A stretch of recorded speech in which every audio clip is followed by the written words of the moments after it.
प्रदेश में योगी आदित्यनाथ सरकार भारतीय जनता पार्टी की जो बनी थी तो उन्होंने कानून व्यवस्था को लेकर बड़ी बड़ी दावे किए थे।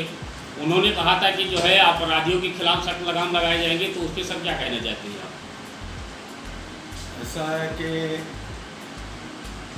माननीय मुख्यमंत्री जो योगी जी हैं ये बिल्कुल फेल हो गए हैं। कानून व्यवस्था बिल्कुल ध्वस्त है और जिस कुर्सी पर है उस कुर्सी को अपमानित कर रहे हैं। और मैं समझता हूँ कि इससे मठ भी अपमानित हो रहा है। मठ के भी तो मानते हैं सुप्रीम है और क्यों अपमानित हो रहा है। हम उम्मीद नहीं करते, चलो मुख्यमंत्री है, मुख्यमंत्री झूठ बोलता है चल जाएगा, लेकिन एक मठ का महंत झूठ बोले, मैं समझता हूँ ये धर्म के साथ अन्याय है। और मतलब अब तक जितने मुख्यमंत्री हुए हैं उसमें सबसे नाकामयाब मुख्यमंत्री योगी आदित्यनाथ जी हैं। कहने के लिए मुख्यमंत्री हैं लेकिन इनके हाथ से सब कुछ आउट हो चुका है।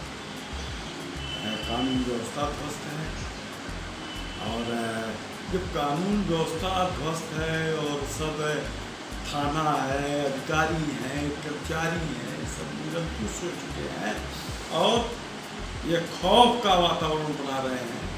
और खौफ का वातावरण बनाने के नाते जो है सरकार निरंकुश हो गई है। और मैं समझता हूँ कि आज की तारीख में लोकतंत्र भी खतरे में आ गया।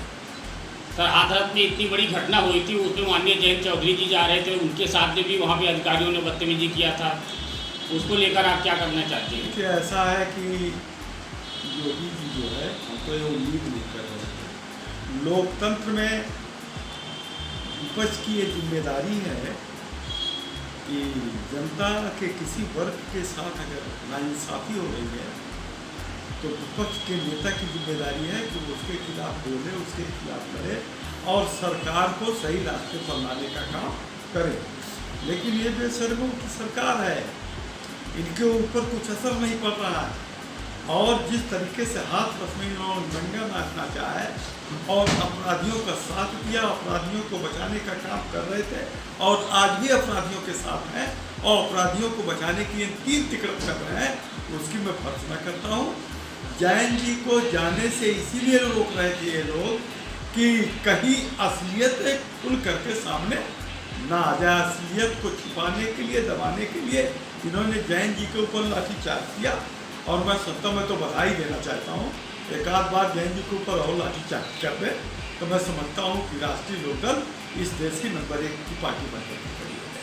2022 के चुनाव को लेकर के राष्ट्रीय लोकदल क्या तैयारी कर रही है सर? देखिए, राष्ट्रीय लोकदल और समाजवादी पार्टी का गठबंधन, हम दोनों दल मिलकर के चुनाव लड़ेंगे। और जब हम दोनों दल मिलकर के चुनाव लड़ेंगे तो मुझे बिल्कुल विश्वास है कि जनता इन भ्रष्टाचार में, जैसे लोग कहते थे योगी जी भ्रष्ट नहीं है, आजकल योगी जी जो है भ्रष्टाचार के आकंठ में डूबे हुए हैं और भ्रष्टाचार इनके नाक के नीचे हो रहा है।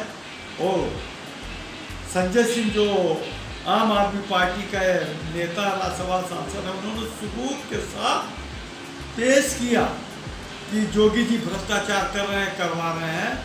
तो मैं समझता हूँ सब भ्रष्टाचार के आकंठ में डूबे हुए हैं, प्रदेश को बर्बाद कर दिया और उत्तर प्रदेश को गड्ढा मुक्त, सड़कें जो थी उसको गड्ढा मुक्त करने की बात आई थे, आज जो है पूरा उत्तर प्रदेश गड्ढा युक्त है। और मैं समझता हूँ और पैसा पेमेंट हो रहा, वो पैसा कहाँ जा रहा है ये योगी जी बताएं, भारतीय जनता पार्टी के लोग बताएं। मुझे लगता है वो पैसा RSS हेडक्वार्टर नागपुर में जा रहा है।